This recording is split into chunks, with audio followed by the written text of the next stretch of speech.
Hi, welcome to my new video. Today I'm going to show you how to draw a railway track at ground level using one-point perspective. Okay, here we go. As always, I start by drawing the horizon line. Then I put a point here. This point is the vanishing point I will use in the drawing. I draw two lines starting from the vanishing point and ending at the bottom left and right corners of the paper. I will draw the railway track between these two lines.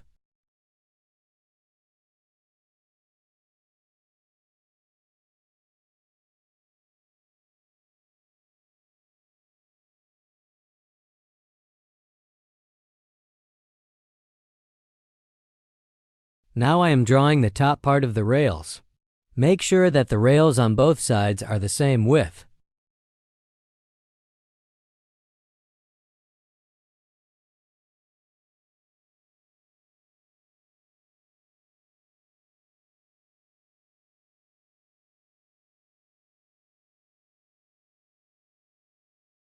I am also drawing the thickness of the top part of the rails.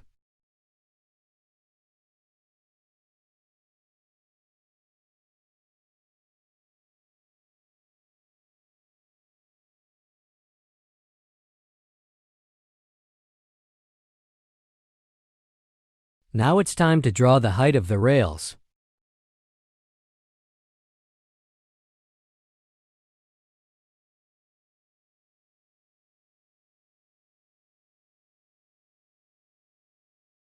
And finally, I am drawing the thickness of the bottom part of the rails.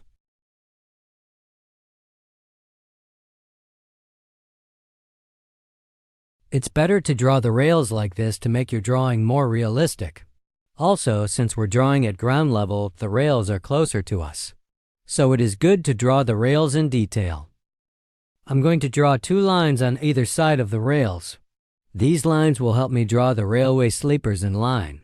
You don't need to draw these lines very precisely or darkly. It is enough for them to be clearly visible to you. Okay, I'm now going to draw some horizontal lines between these two guidelines. I will reduce the distance between each horizontal line according to the perspective rule. Apart from the railway sleeper that is near us, there is no need to worry about the others. Details of distant objects are not noticeable, so a few small touches are enough to show that they are railway sleepers.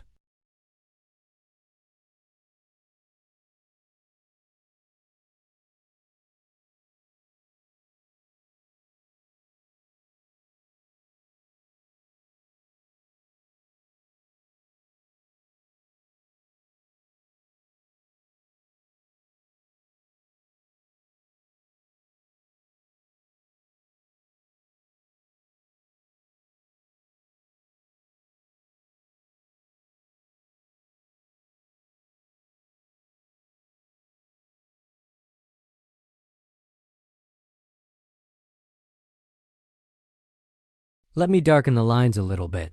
And if I add a little shading, we can see the railway track more clearly. To save you time, I sometimes speed up the video. As we all know, time is very important for everyone these days. It's as if the whole world is rushing somewhere at full speed, right? But I honestly don't know where. Well, to make it more realistic, let's add ballast between the railway sleepers. Ballast is made of crushed stones and goes under the railway track.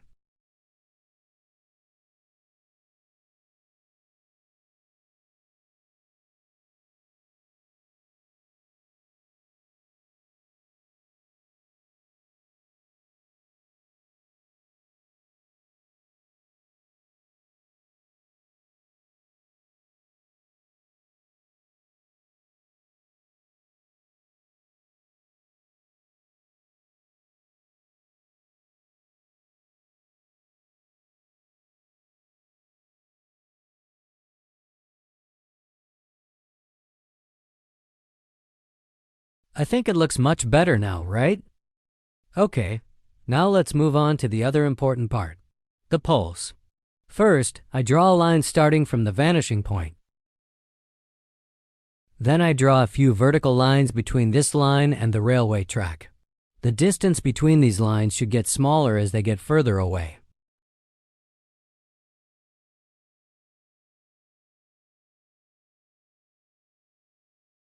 By adding some thickness, I turn these lines into real poles.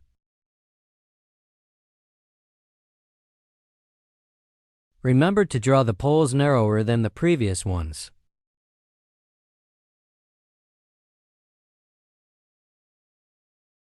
Now it's time to add detail to the poles.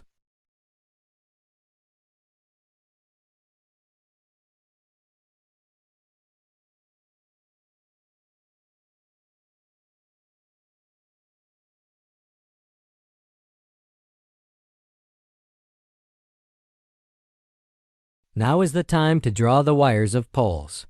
Instead of drawing the wires in a straight line, you should draw them slightly curved.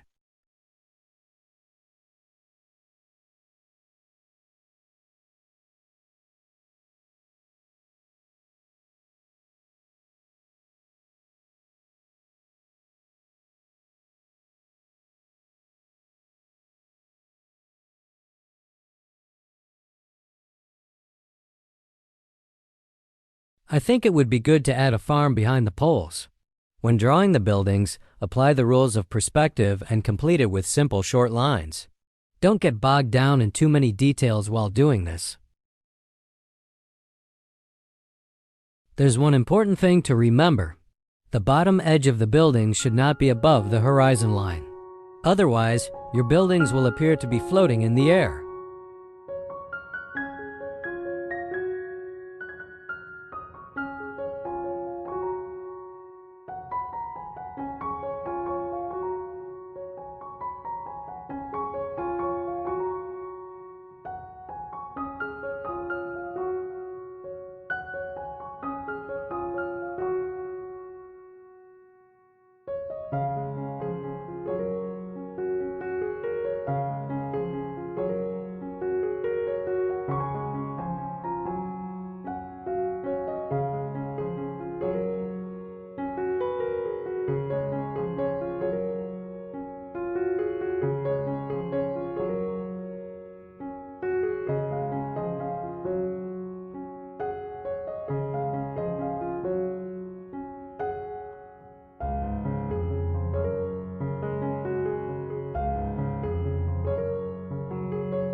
Great.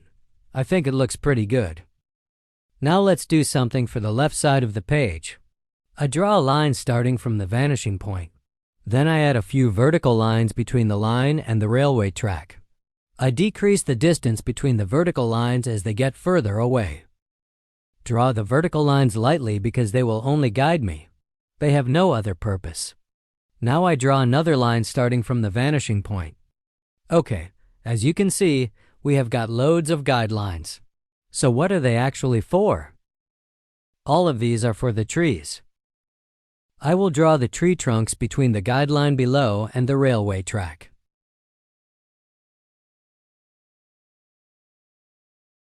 And I will use the other guideline to line up the heights of the trees. Don't worry too much about the shape and details of the trees. No one will notice their details. Just make trees a bit narrower as they get farther away.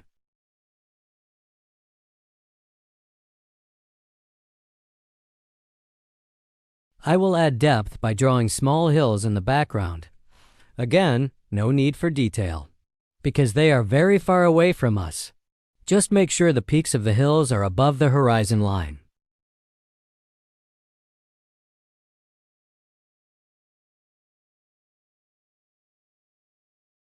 Okay guys, we finished all the perspective work. Now it's time to add detail and shading. I'm speeding up the video at this stage so as not to take too much of your time. As you know, the whole point of this video is perspective, so I won't go into shading in detail here. Shading is a whole other thing and a video should be prepared just for it. I'll just show you quickly so you got a rough idea. Start shading with soft light touches. Be gentle with the pencil and paper. As you go through the process of shading, make the lines darker. Remember that it is easy to make a light area darker, but difficult to make a dark area lighter. Basically, it is best to shade from light to dark and from soft touches to hard.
Thank you very much for watching my video. It would be great if you subscribed to my channel and liked my video to show your support. You can find more cool videos about railway track drawing on my channel. Have a great day. Goodbye.